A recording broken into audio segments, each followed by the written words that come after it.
nosotros fuimos limpiados por la sangre de Jesucristo, de todo pecado, ¿sí? Su sangre nos limpia de todo pecado, dice Primera de Juan 1:7. ¿Mm? Amén. Somos lavados por la sangre del Cordero, pero eso es posicionalmente delante de Dios, ya somos limpios. Pero nosotros, en nosotros, ahora comienza, bueno, se produce el nuevo nacimiento y comienza todo un nuevo aprendizaje de cómo vivir en el reino de Dios, ¿sí? Como cuando un niño nace y comienza a aprender cómo vivir en este mundo. Él ya estaba acostumbrado a vivir en el vientre de su mamá, ¿verdad? Ahí nadaba, ahí se movía y comía del cordón umbilical, pero nace, se lo cortan, ¿verdad? Y ahora tiene que aprender a respirar, tiene que aprender a hablar, tiene que aprender a caminar, tiene que aprender a comer. Y nosotros, mire, yo tengo 53 años y todavía estoy aprendiendo ustedes muchas cosas en mi vida.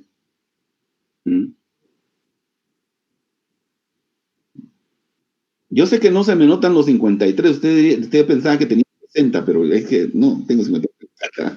Pero vea usted esto, en la vida cristiana es igual. Es un proceso de cambio, es un proceso de transformación, es un proceso de santificación. Ahora, ¿cómo? ¿Qué nos ayuda en ese proceso? Mire lo que dice el final de este verso. Perfeccionando la santidad, ¿en qué? ¿En qué? Bueno, depende de la versión que tengan, ¿verdad? La versión. Ah, sí, porque lo está traduciendo usando la palabra reverencia. Pero ya vamos a ver que tiene toda la razón. Dice, perfeccionando la santidad en el temor a Dios. Pero usemos la palabra de la Biblia, de la Nueva Versión Internacional o Nueva Traducción Viviente, estás leyendo, Moisés. La pechita, la bechita, vaya. Yo tengo una cafecita aquí. Una verdecita, vaya, está bueno. Ahora, vean ustedes esto. Usemos esa palabra, reverencia. ¿Dónde la han oído? ¿Relacionado a qué?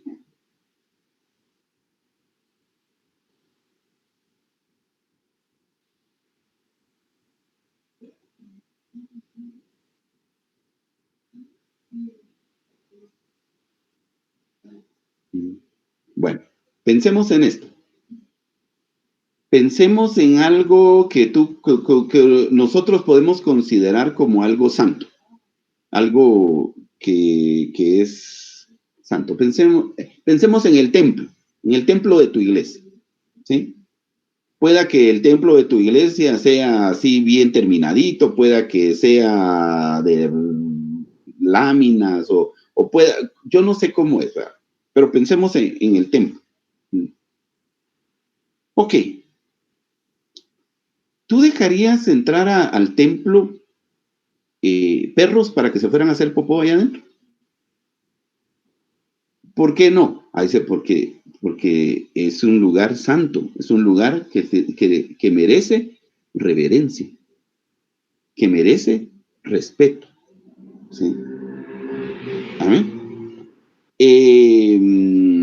Tirarías, bueno, miren, lastimosamente, aunque yo les diga esto, hay hermanos que sí lo hacen, ¿verdad? Tiran basura dentro de la iglesia, dejan los picles pegados ahí guardaditos para el otro día abajo de las sillas, ¿verdad? Ahora, si ya no se siente en la misma silla, pues vamos a otro sabor, ¿verdad? Pero sucede, ¿no? ¿Ah? Pero reverencia tiene que ver con ver algo que es santo. ¿Ah? Pensemos en el templo del Antiguo Testamento. Estaba constituido de atrio, lugar santo y lugar santísimo. ¿Sí? Al atrio podían llegar todos los israelitas, todos entraban al atrio. Al lugar santo, solo los de la tribu de Leví. Al lugar santísimo, solo el sumo sacerdote, una vez al año. Y cuando entraba el sumo sacerdote, entraba, antes se bañaba, se limpiaba bien, mire, no tenía que ir ni siquiera sudando. Y ustedes se pueden imaginar, los hermanos de Zacapa se pueden imaginar cómo era eso en el desierto, ¿no? Y cómo él podía, mire, era difícil. Bueno, o sea, Villanueva no se queda atrás usted, porque Villanueva también calor tremendo, ¿verdad? Que sí, sí, sí es cierto, ¿verdad? Por eso salí de ahí yo, huyendo del calor. Yo vivo en un lugar con crepúsculos alrededor, no, un lugar muy bonito, así con un clima muy rico, ¿verdad? Pero, ¿qué le puedo hacer? Dios ama a sus hijos, ustedes saben, ¿verdad? No, no es cierto. Yo creo que todo es una bendición. Pero vean ustedes esto. ¿Pueden imaginarse ustedes el templo, el lugar, era tan así que el sumo sacerdote entraba, pero mire, bien preparado, y aparte lo amarraban con una cuerda. ¿Por qué? Porque si él moría por su pecado allá adentro, nadie podía entrar a sacarlo. ¿Sí? Entonces lo que hacían era ¿qué? Jalarlo. Ahora, ustedes pueden imaginarse la reverencia con que estas personas entraban. ¿Sí? ¿Verdad? La reverencia con que estas personas entraban. Entonces vean, el temor a Dios nos ayuda a perfeccionar la santidad. ¿Por qué? Porque el templo de Dios no es el lugar donde nos reunimos. Ese es el edificio donde usted y yo nos reunimos, al que le denominamos templo. Pero el templo de Dios, ¿quién es o qué es?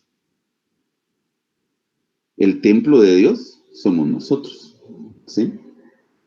Tú eres templo de Dios. Entonces, si nosotros entendemos eso, y que hermano amado, el Señor es justo y que nos ama, el temor a Dios nos ayuda a perfeccionar la santidad. No es que ya no vamos a fallar, no, es que vamos a fallar menos, es que vamos a ir perfeccionándonos cada vez más, ¿sí? Y eso es algo que tenemos que ponerle mucha atención, jóvenes. Temor a Dios. A veces tan fácil para todos nosotros, que es dejar de temer a Dios. Tan fácil, ¿verdad? Pero qué importante es tener temor a Dios. Amén. Ok. Déjeme ver, aquí tengo 2 puntos, pero quisiera ver cuál puedo platicarle primero. Bueno, hablemos de este primero y luego vamos a... No, vamos a dejar este para final. Filipenses capítulo 2, versículo 12.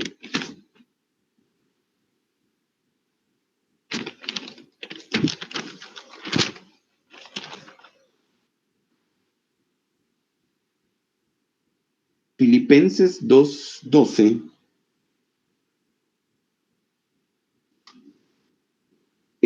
Al verso 16. Dice, por tanto, amados míos, como siempre habéis obedecido, no como en mi presencia solamente, sino mucho más ahora en mi ausencia. Dice, oiga esto, ocupaos en vuestra salvación con temor y temblor. Vamos a dejarlo ahí mejor, solo hasta ahí, pero usted puede leer los otros versos después. Dice, ocupaos en vuestra salvación con temor y temblor. ¿Sí? ¿Temor de qué? Temor a ofender a Dios en cualquier forma. ¿Sí? Temor a ofender a Dios en cualquier manera. Bien. Pensemos en un ejemplo en la Biblia. Pensemos en José. ¿Sí? José es llevado a Egipto, en Egipto lo compra Potifar, la esposa de Potifar se enamora de José, lo ve joven, guapo, ¿verdad? Y entonces esta mujer comienza a tratar de seducirlo, ¿verdad?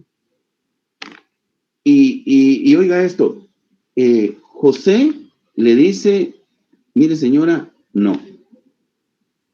¿Por qué? Porque ¿cómo voy a hacer esto yo? Y voy a ofender a mi Dios. ¿Cómo voy a hacer esto yo? Y voy a quedar mal con mi jefe.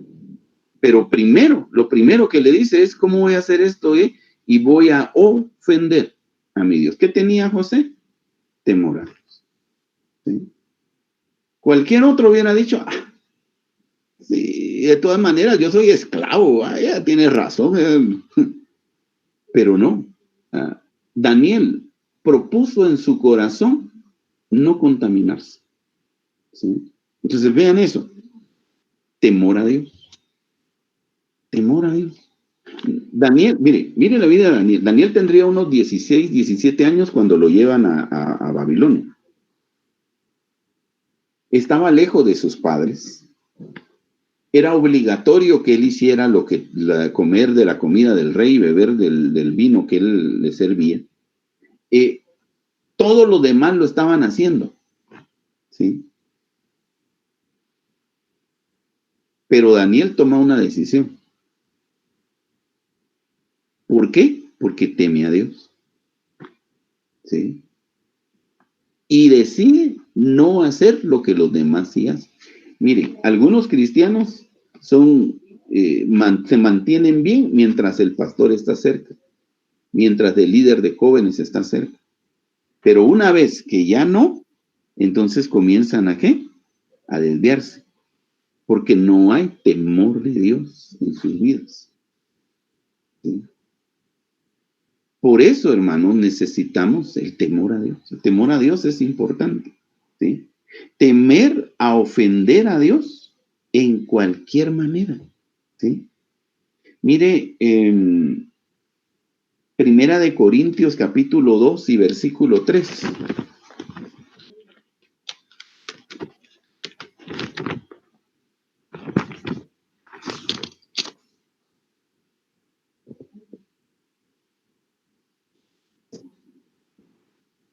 Dice, y estuvo entre vosotros con debilidad y mucho temor y temblor.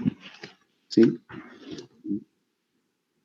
Y no era que Pablo le tuviera miedo, no está hablando Pablo de miedo a lo que le pudieran hacer, sino con mucho temor y temblor.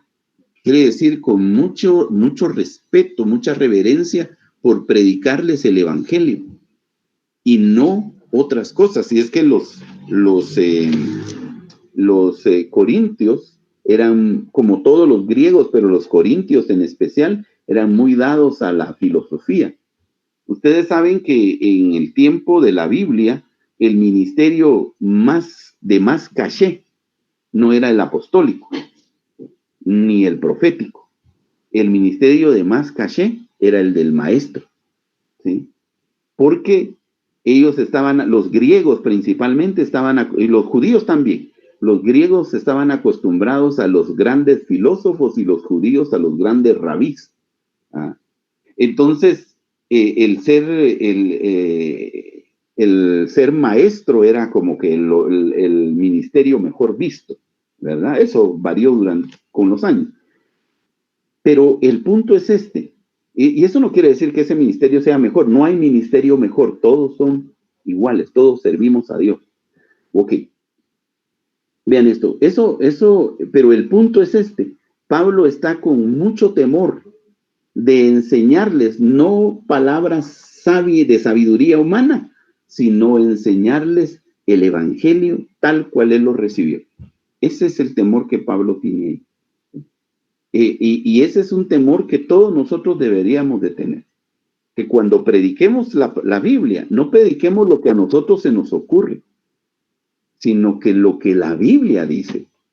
Porque es una cosa diferente que yo diga, es que yo pienso tal cosa y voy a usar este o aquel.